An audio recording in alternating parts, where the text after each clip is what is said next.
Okay, so, something like 40% of adults in the U.S. are dealing with obesity. It's a huge number. It really is stark. And it just highlights how much we need, effective ways to manage metabolic issues. And sometimes the ideas of breakthroughs, they come from, well, really weird places, like Gila monster saliva. Yeah, it sounds completely out there, right? But it's actually a perfect example of how drug discovery works sometimes. You find these blueprints in nature, things we can learn from and sort of adapt for our own health. Exactly. And that's what we're diving into today, these really remarkable drugs, the GLP-1 receptor agonists. You shared some great sources, articles, notes. And our mission here is to kind of pull out the story, how they evolved, how they work, what they're doing now, and what's next. We want to get to the really key stuff, the surprising bits, without getting totally bogged down in the super technical jargon. Sounds good. It's a fascinating journey. So let's jump in. The world of GLP-1RAs. Where does the story even begin? Well, if you connect it back, it really shows how that fundamental science, stuff that takes decades sometimes, can lead to these huge clinical changes. It really kicked off, you could say, back in the 60s and 70s, people were looking at glucagon. Right, the hormone that raises blood sugar. Exactly. And they found this bigger precursor molecule, proglucagon. The thinking was, maybe this thing makes other hormones, too, other peptides we haven't found yet. Ah, okay. So that was like the first hint that there might be more to it. Pretty much.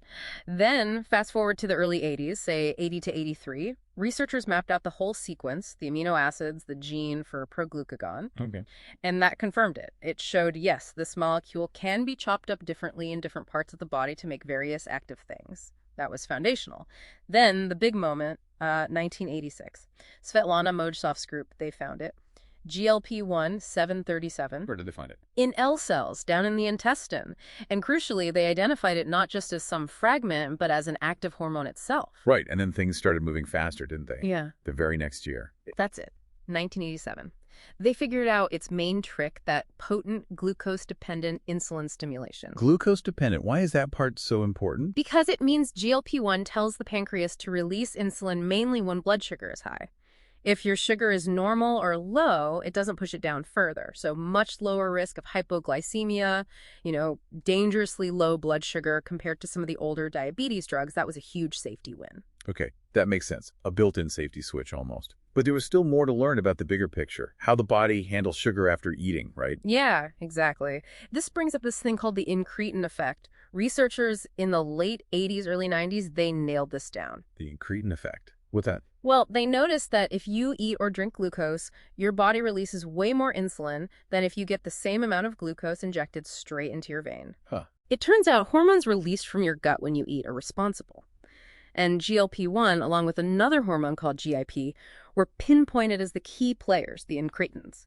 They basically amplify that insulin signal from the pancreas after a meal. So it's like this chain reaction of discovery. You find proglucagon, then GLP-1, then its specific action, then its role in this whole incretin system. Precisely. And all these little steps built up over time, they actually paves the way for the drugs we have now. It wasn't just one aha moment. Not at all. It's a perfect example of how that slow, steady burn of basic science, sometimes stuff that doesn't seem immediately practical, really builds the foundation for these massive therapeutic leaps. You've got to understand the natural system first. Okay, so that's the discovery story. Let's talk about what our own GLP-1, the endogenous stuff, actually does. Yeah. What's its day job in keeping our metabolism running smoothly? Right. So your L cells, down in the lower part of your intestine, the ileum and colon, they release GLP-1 when nutrients hit your gut after you eat. And it's got quite a few jobs, all aimed at keeping things balanced. Okay. We already mentioned the big ones. Telling the pancreas beta cells to release insulin, but only when glucose is up. The glucose-dependent part, yeah. And telling the alpha cells to back off on glucagon, which stops the liver from pumping out too much extra sugar. Both key for blood sugar control, and that glucose dependency, again, is the safety feature against lows. Got it. What else is on its metabolic checklist? Well, another interesting thing it does is slow down gastric emptying, meaning how quickly food moves from your stomach into your small intestine. GLP-1 slows that process down. So nutrients get absorbed more gradually, your blood sugar rises more gently after eating, and bonus, that slower emptying helps you feel fuller, longer satiety. Ah, okay, so it hits glucose from multiple angles and it plays a role in appetite. That makes sense. Exactly. And it also talks directly to the brain, Yeah. to areas in the central nervous system, like the hypothalamus, that control appetite. It sends those I'm full signals, helping to reduce how much you want to eat. And there's even more, at least in preclinical studies. It seems to have protective effects on the beta cells themselves, the ones making insulin. Maybe reducing cell death, maybe even helping them grow. So potentially helping the insulin factory stay healthy in the long run, not just managing the immediate sugar levels. That's the idea, yes. So the big picture is GLP-1 isn't just a one-trick pony for glucose. It's this multifaceted regulator. Insulin, glucagon, stomach emptying, appetite signals to the brain. It's central to metabolic balance. Okay, that makes the potential for drugs mimicking it much clearer. So let's get to the drugs themselves, the GLP-1 receptor agonists, or RAs. How do they actually work? Are they just copies of our own GLP-1? They're essentially synthetic versions, analogs. Yeah. They're designed specifically to find and activate the same GLP-1 receptors that our natural GLP-1 uses. And those receptors aren't just in the pancreas and stomach. Nope, they're quite widespread. Pancreas, stomach, yes, but also heart, kidneys, even the brain. They're these specific types of receptors called G-protein-coupled receptors, GPCRs. Think of them like docking stations on cells. When the drug docks, it triggers signals inside the cell. Okay.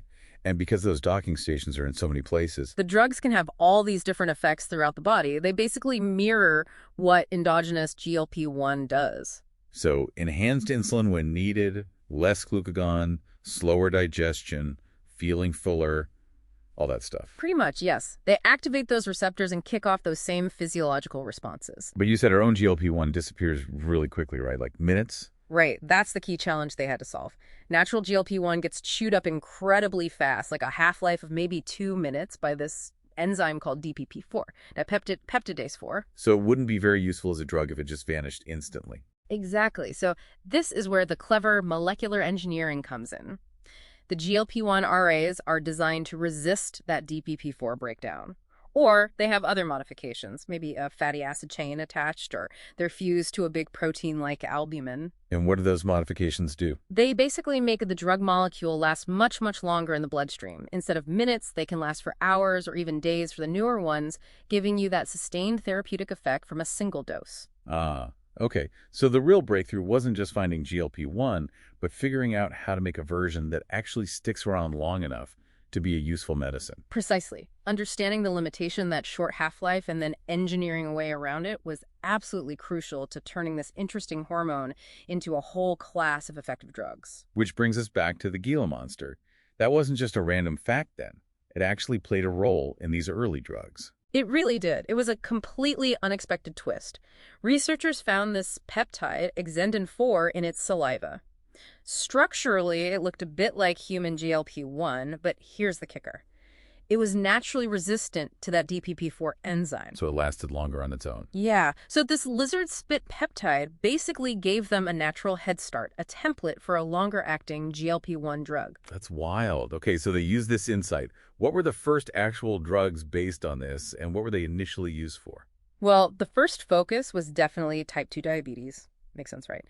Given GLP-1's effects on blood sugar. The early clinical trials showed these new drugs worked well for lowering hyperglycemia, and importantly, they confirmed that low risk of hypoglycemia we talked about. Big advantage. And during those diabetes trials, something else popped up. Exactly. An unexpected but really consistent observation was weight loss. Patients in the trials were losing weight. It wasn't the main goal at first, but it happened pretty reliably. So side effect, but a potentially very beneficial one. You got it. And drug companies definitely noticed this value add. It opened up the possibility that these drugs could be used not just for diabetes, but for weight management too. Right. So who were the pioneers, the first generation drugs? The two big ones initially were exenatide. The brand name was Byetta. That was the first one approved, FDA approved in 2005. It was based on that exendin-4 from the Gila monster, Right. But it had to be injected twice a day. Then came liraglutide, brand name Victoza, approved in 2010. That one was once daily, which was more convenient. And liraglutide also got approved for weight loss later. Yes, a higher dose of liraglutide was approved specifically for obesity in 2014 under the brand name Saxenda. So how well did they work, this first wave, in terms of the numbers? They were definitely a step up. For blood sugar, you'd typically see about a 1% drop in HbA1c. That's a key long-term measure, and a 1% drop is clinically significant. And the weight loss. on average, maybe around 2.9 kilograms, so 6 pounds or so, compared to placebo. Liraglutide, especially the higher Saxenda dose, generally produced a bit more weight loss than exenatide. But they weren't perfect. Yeah. What were the downsides? The limitations that push researchers to develop better versions? Yeah, definitely limitations. Yeah. GI side effects were pretty common. Nausea, sometimes vomiting. That could be tough for patients.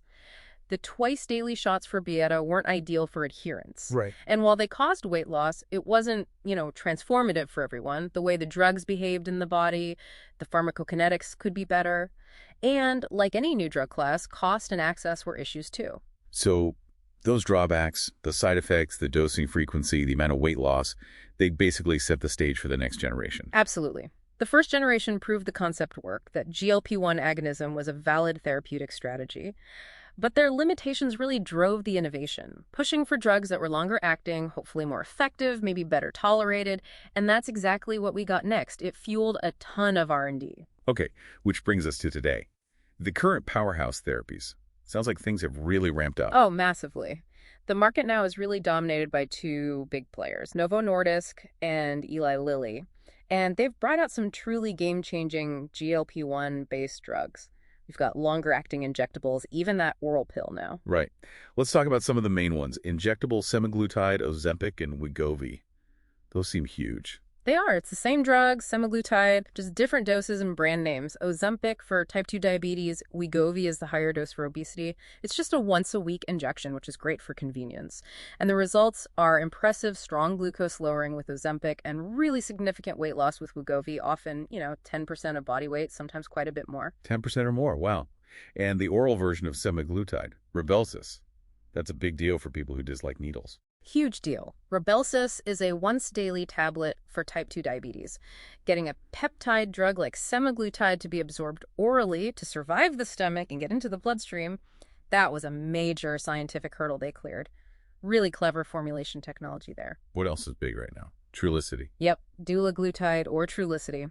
Another very successful once-weekly injectable, mainly for type 2 diabetes. And then there's the one generating a lot of buzz, tirzepatide. Mounjaro and Zepbound. Right, Mounjaro for diabetes, Zepbound for obesity, and now sleep apnea too.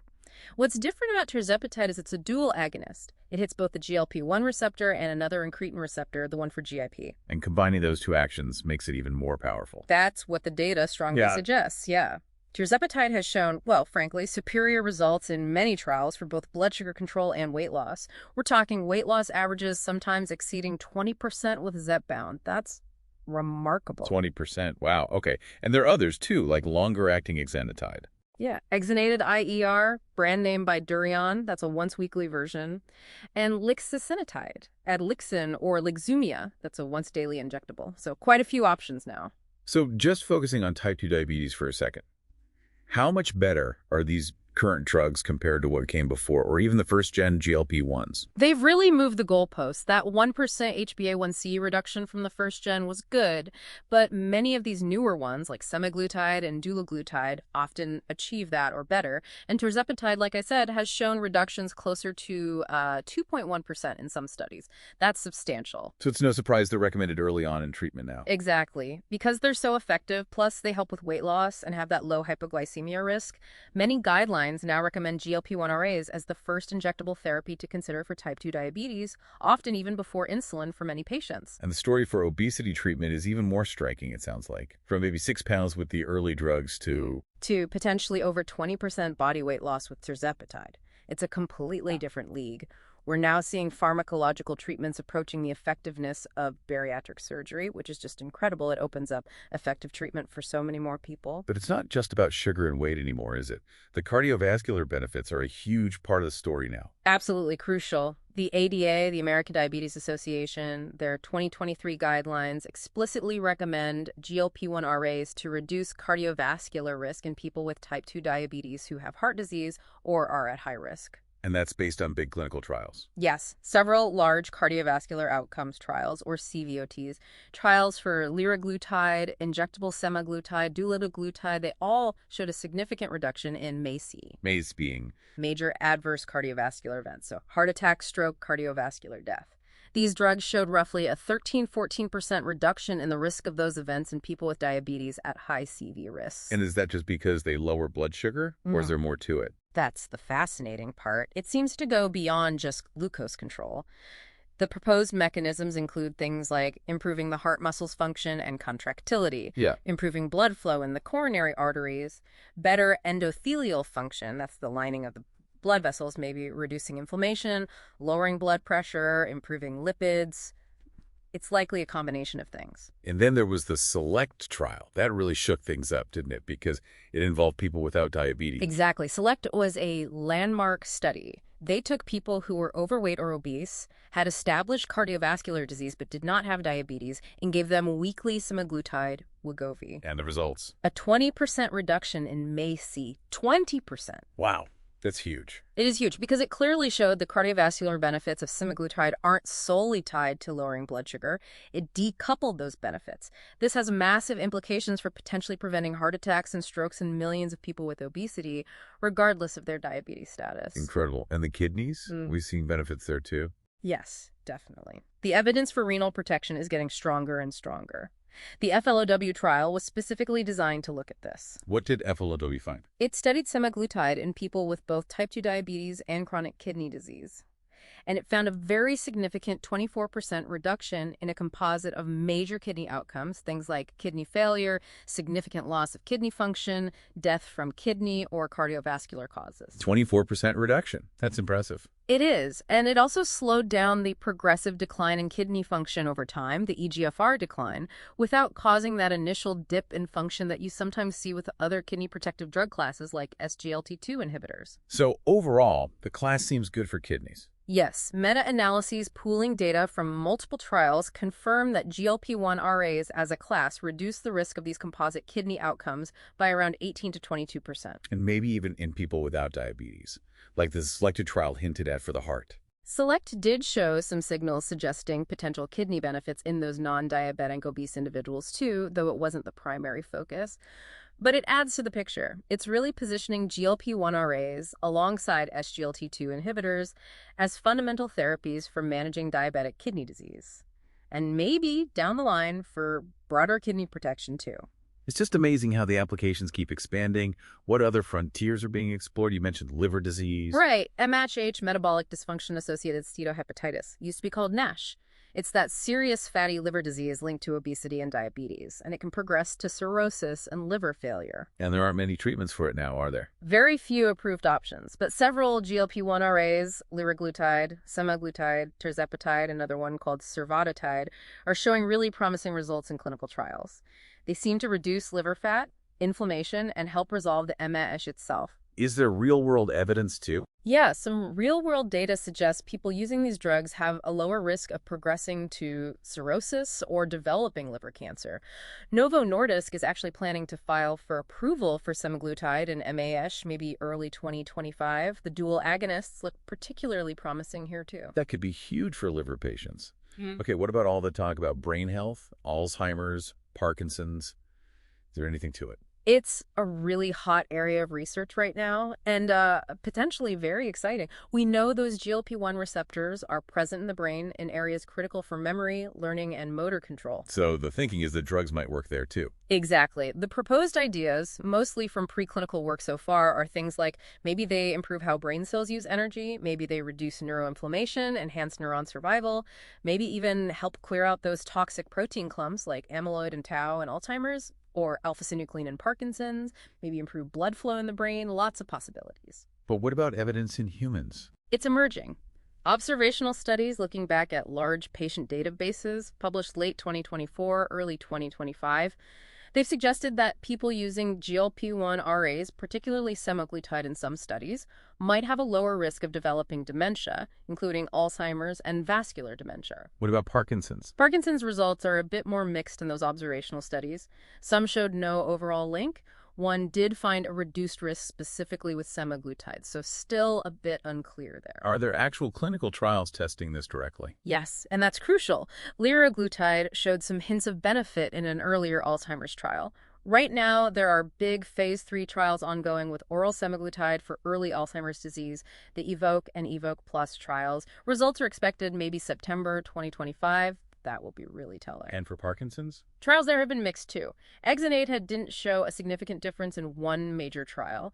Lixisenatide showed maybe some slowing of motor progression in early Parkinson's in another recent trial, so some signals, but not a home run yet. So lots of potential, but still big questions. Sure. Definitely. Key challenges are proving these drugs actually get into the brain in sufficient amounts to have an effect, and finding good biomarkers to track whether they're actually modifying the disease process. It's complex. Still very hopeful. And heart failure, especially that HFpEF type. Right. Heart failure with preserved ejection fraction, HFpEF. It's really common, especially in older adults and people with obesity, and notoriously hard to treat effectively. And GLP-1s are helping here. Looks like it. Semaglutide, in the STEP HFpEF trials, one in people with diabetes, one without, showed significant improvements in heart failure symptoms, physical limitations, how far people could walk, and quality of life in obese patients with HFpEF. And tirzepatide, too. Yes. The SEMI trial with tirzepatide showed it reduced the risk of cardiovascular death and worsening heart failure events in a similar group obese HFpEF patients. Regulatory filings are expected in 2025. Why do they work in HFpEF? Is it just the weight loss? Weight loss is likely a big part of it, absolutely. But it might also be reducing inflammation, improving metabolic health overall, maybe even having some direct beneficial effects on the heart muscle. It's probably multifactorial. Okay, so liver, brain, heart failure, any other areas being looked at? Oh yeah, the list keeps growing. People are looking at them as potential add-on therapy in type 1 diabetes. Some benefits seen, but not approved due to cost, side effects, maybe DKA risk concerns. Polycystic ovary syndrome, PCOS, potential to help with the metabolic and maybe reproductive aspects. Interesting. Even things like substance use disorders and addiction early days, but some evidence suggests GLP-1 might affect reward pathways in the brain. And, as we mentioned, tirzepatide, Zepbound, just got approved for moderate to severe obstructive sleep apnea in obese adults. Mostly due to the weight loss helping the apnea. Largely weight loss mediated, yes, but a very significant outcome for those patients. It just shows how broad the impact of this GLP-1 signaling system really is. It's truly remarkable scope. Okay, let's shift gears to the future. What's next? What are the big innovations coming down the pike? Well, a huge focus is on making these drugs even easier to take. So oral small molecule GLP-1 receptor agonists are a major area. Small molecule. How's that different from oral semaglutide? Oral semaglutide, Rybelsus, is still a peptide, a larger molecule, and it needs special technology and specific dosing rules like taking it on an empty stomach with just a little water. Small molecules are traditional drug compounds, potentially easier to manufacture, maybe cheaper, and ideally could be taken like a regular daily pill without those restrictions. More convenient, better adherence maybe? And are any close? Eli Lilly's orforglipron is looking very promising. It's a once-daily non-peptide pill. Phase 3 results showed excellent blood sugar lowering and really significant weight loss comparable to some injectables. Their big Phase 3 program is ongoing. Anyone else? Pfizer was developing one called danuglipron, but they recently stopped development for weight management because of some liver safety issues and GI side effects in trials.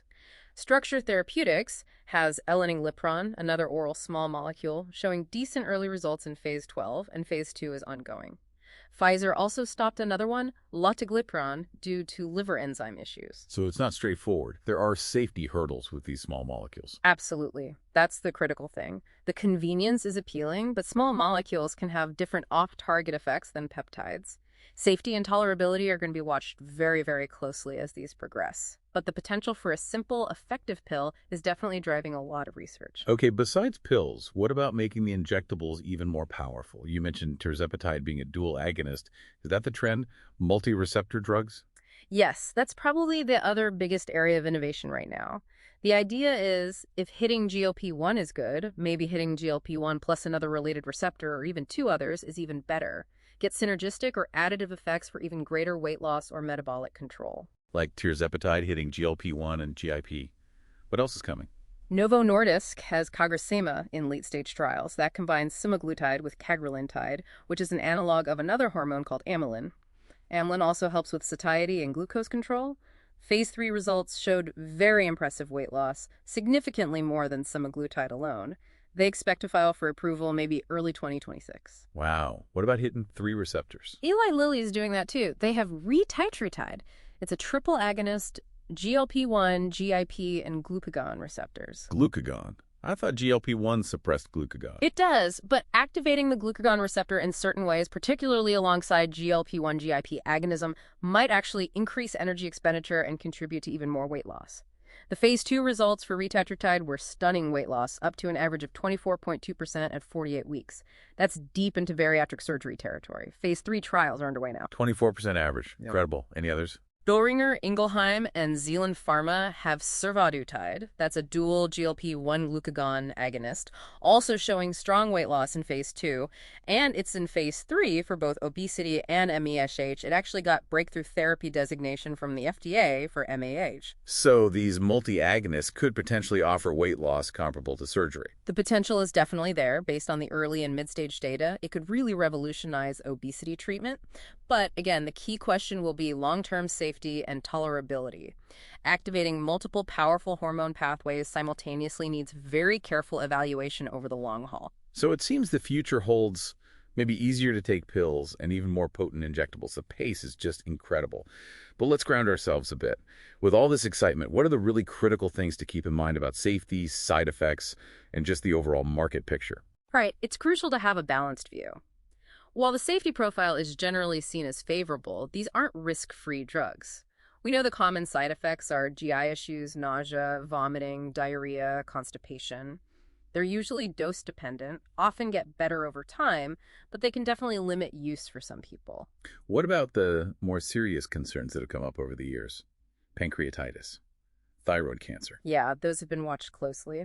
For pancreatitis, most large studies and analyses haven't found a statistically significant increased risk compared to other diabetes therapies, although caution is still advised in people with a history of it. One recent analysis even suggested a lower lifetime risk for thyroid cancer, specifically medullary thyroid carcinoma, or MTC. That's the one with the boxed warning, right? Based on rodent studies. Exactly. That warning is still there, contraindicated if you or your family have a history of MTC or a related syndrome called MN2. However, large human studies looking at medium-term use haven't shown an increased risk of thyroid cancer overall. So the relevance of the rodent finding to humans is still debated, but the caution remains. And any newer safety signals emerging as more people use them, especially for weight loss? There have been some reports and studies suggesting a potential increased risk of gastroparesis, severely slowed stomach emptying, particularly in people using semaglutide for weight loss who don't have diabetes. That's something being monitored. What about muscle loss? No. With significant weight loss, do people lose muscle too? Yes, that's a valid concern. When you lose a lot of weight rapidly, you tend to lose both fat mass and lean mass, which includes muscle. So emphasizing resistance exercise and adequate protein intake is really important for people on these drugs to help preserve muscle mass and prevent potential issues like sarcopenia down the road. And the concerns about mood or suicidality? There was concern, but a very large, well-conducted study published in the BMJ just this year, February 2025, looked at huge databases and found no increased risk of suicidal ideation or behavior associated with GLP-1RA use compared to other weight loss or diabetes drugs. That was quite reassuring. So overall, the safety picture is nuanced. I think that's the right word. Generally favorable risk-benefit, especially given the conditions they treat. But there's a definite side effect profile, some ongoing areas of monitoring, and the need for careful patient selection and counseling. It's not a free pass. Okay. And then the market, the cost. That's a huge topic. Huge. The market growth is just astronomical. Estimates put it around, nearly $50 billion now, projected to potentially triple to over $150 billion by 2035. It's massive. And dominated by just 2 companies, really. Pretty much. Novo Nordisk and Eli Lilly captured something like 98% of the GLP-1 revenues in 2023. It's effectively a duopoly right now. Are they considered cost-effective? For type 2 diabetes, analyses generally show they are cost-effective, especially given the reduction in complications.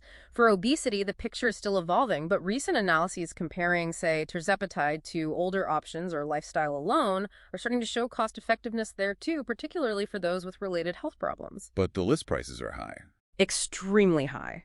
And that's the major barrier. It limits access for many patients who could benefit, and it puts immense strain on healthcare systems, insurers, employers, everyone footing the bill. What might change that?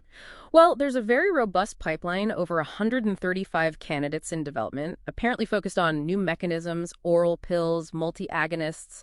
More competition could eventually help. The arrival of generics eventually will make a big difference, but that's still years away for the main players. And those oral small molecules, if successful and priced lower, could also shake things up.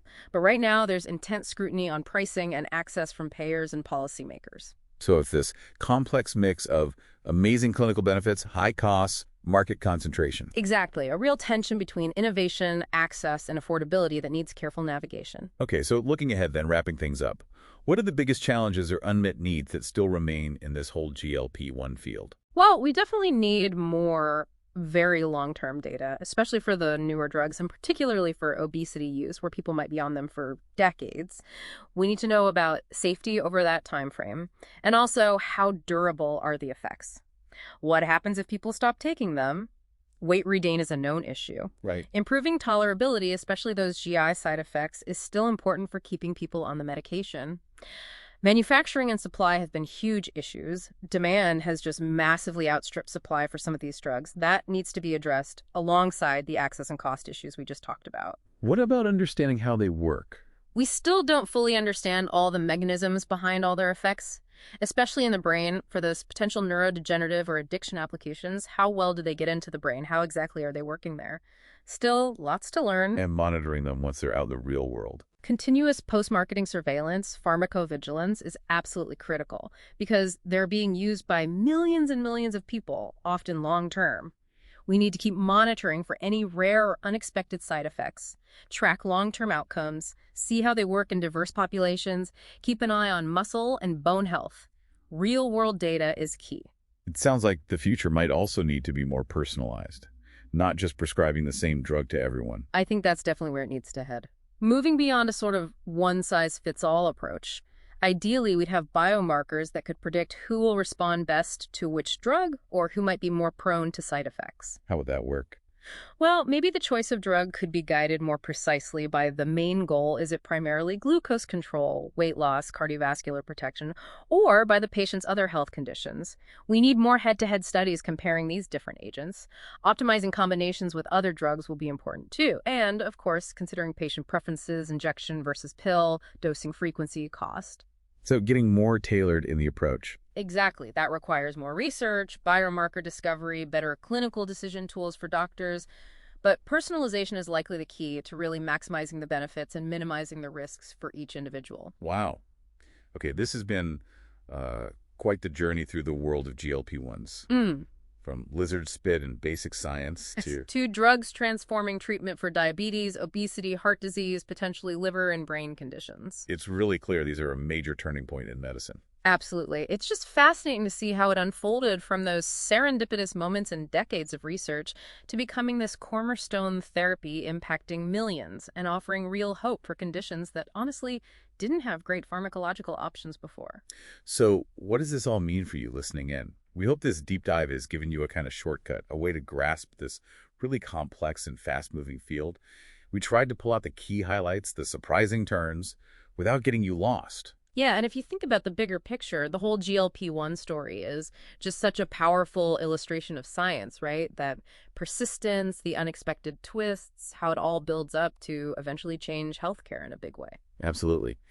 And maybe a final thought for you to chew on as we wrap up.